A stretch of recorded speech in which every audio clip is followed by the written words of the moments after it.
So 2 days of preparation, off to the briefing meeting, and we end up with a different issue than a sales and marketing strategy. Fantastic company, grown brilliantly, in spite of themselves to a certain extent, because actually they don't have a business plan in place, even though they're a sizable company.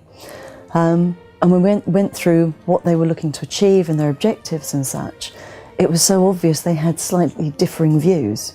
So by actually pulling it all together and putting a true vision for the company in place, it'll actually get everyone behind it throughout the organisation, rather than it just being something that's discussed at board level. What's our experience in terms of a difference in performance between companies that have a business plan and don't have a business plan? With a business plan, you achieve your goals far quicker, far more efficiently, and you can actually get more momentum behind you, because when you're actually explaining to everyone else in the organisation what you're trying to achieve, you have absolutely clear objectives, and everyone can understand their contribution if you've got it on paper. So when everybody's lined up behind the same objective and with a clear idea how they make their contribution, how much more effective are they?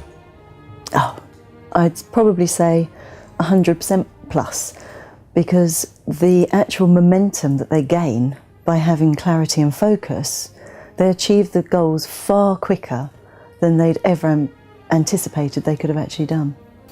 So you arrived at a briefing meeting to discuss a sales and marketing strategy, and you ended up talking about business plans.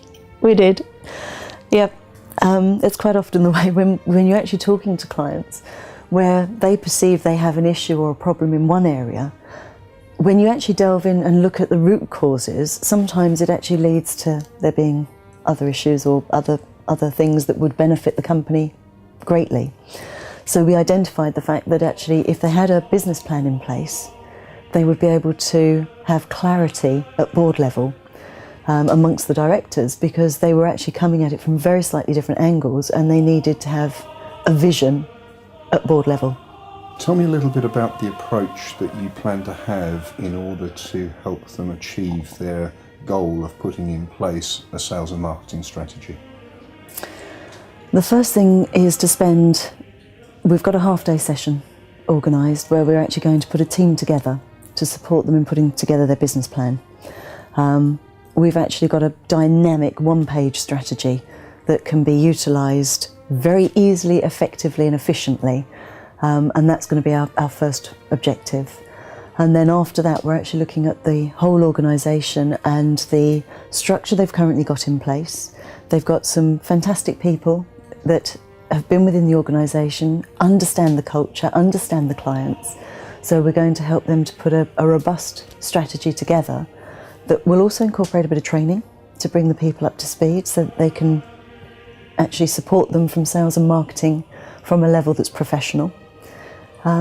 And we'll actually put a full plan together for them. So do you think that we're going to leave any first team people behind as part of the organisation on this particular project?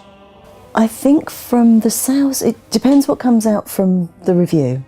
But I believe that once we've actually put the strategies in place and the staff have been trained and the directors given strong guidance, I think from that perspective they'll be ready to actually take the lead themselves.